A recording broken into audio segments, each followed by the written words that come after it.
ওই হচ্ছে করলা নদী, আর ওই দিকে আমি দেখছি জুম করে যদি দেখানো যায়, আমি একদম জলের মাঝখানে চারিদিকে।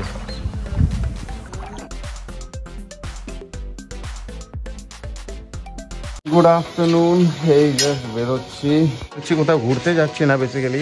দাঁড়াও গাড়িটা খুলি, আসতে বাবা, হাত ধরে নিয়ে যা। এই জাস্ট বেরোচ্ছি, মানে কোথাও ঘুরতে যাচ্ছি না, ওই একটা মন্দিরে যাচ্ছি।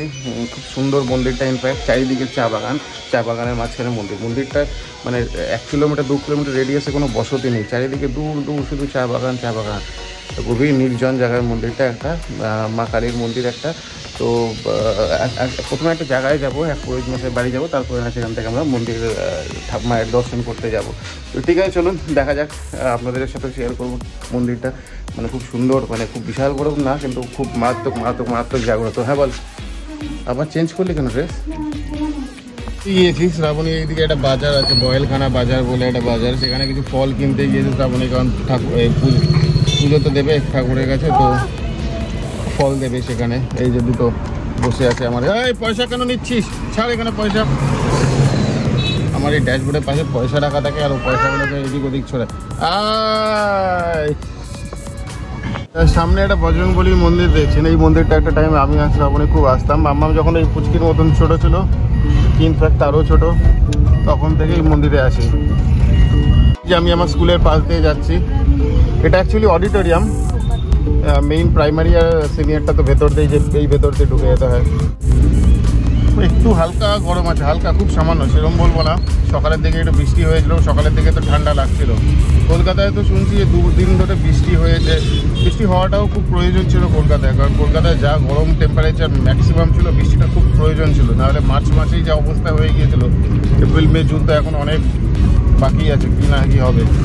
তো ভালোই হয়েছে, অ্যাটলিস্ট যাওয়ার পরেও জানি বৃষ্টিটা থাকে কলকাতায়, হোপফুলি। এই যে এনএইচটা, ওইদিকে যে এনএইচটা চলে গেল, ডান দিকে চলে গেল আসাম, বাদিকে তো শিলিগুড়ির দিকে চলে গেল এই এনএইচটা, যেটার কথা আমি আগেও দেখিয়েছিলাম, যেটা পুরো নর্থ ইস্টকে পুরো ইন্ডিয়ার সাথে কানেক্ট করছে। এখানেই থাকবে, আমরা সব টোটো করেই যাব, কারণ চা বাগানের মাঝখান দিয়ে কোথায় রাস্তা কে জানে। ওই হচ্ছে করলা নদী, আর ওই দিকে আমি দেখছি জুম করে যদি দেখানো যায়, পুচকিটা কোলের জন্য জুম করতে পারছি না। আর ওই দিকে চারিদিকে চা বাগান, মানে নদী ক্রস করে আমাদেরকে যেতে হবে ওই মন্দিরে। এই নদীর মাঝখানে, বেশি জল নেই। ওই দিকে ভামরি দেবী মন্দিরটা, ভামরি দেবী না সরি, লোটা দেবী মন্দিরটা, মা লোটা দেবীর মন্দির এটা। ওই দিকে ওরা, আমি একদম জলের মাঝখানে, চারিদিকে বেশি জল নেই, এদিকটা একটু জল আছে, কারণ এই দিকটা বলছে খুঁড়েছে, তাই অনেকটা জল আছে এখানে, 1 কোমর জল আছে।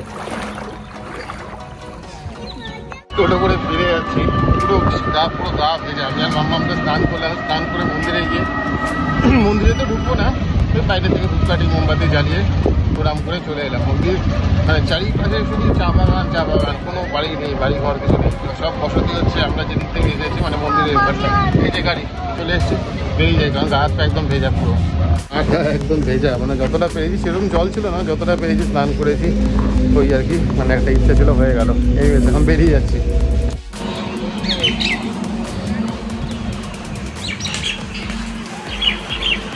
এই বেরোনো হচ্ছে, 10:30 বাজে প্রায়। মাম্মা ওই যে তুলে পুচকিটাকে নিয়ে যাচ্ছি না, আমি শ্রাবণী আর বোনের বোন, ওই 3 জনই একটা কোনো রেস্টুরেন্টে গিয়ে খাওয়া দাওয়া করবো, যেহেতু আজকে বার্থডে ছিল। সেরকম কোনো বড় লাইট নেই, সেলিব্রেশনে সেরকম কিছু নেই, ওই আর কি। কালকে কেক কাটা হয়েছিল, একটু পায়েস খাওয়া হলো, ওই জাস্ট গিয়ে একটু ডিনার করে চলে আসো ব্যাক করে। আজকে আর বাইরে যাইনি, দেখা যাক, হোপফুলি কালকে সানডে আছে, কালকে হয়তো যাওয়ার প্ল্যান হতে পারে। পাহাড় কোথাও, জায়গার তো এখানে অভাব নেই, এন্ডলেস। সারা মাসে রোজ একটা করে গেলেও প্রচুর জায়গা আছে, প্রচুর, তাও জায়গা শেষ হবে না, এত আনডিসকভার্ড ওয়াইল্ড জায়গা আছে একদম।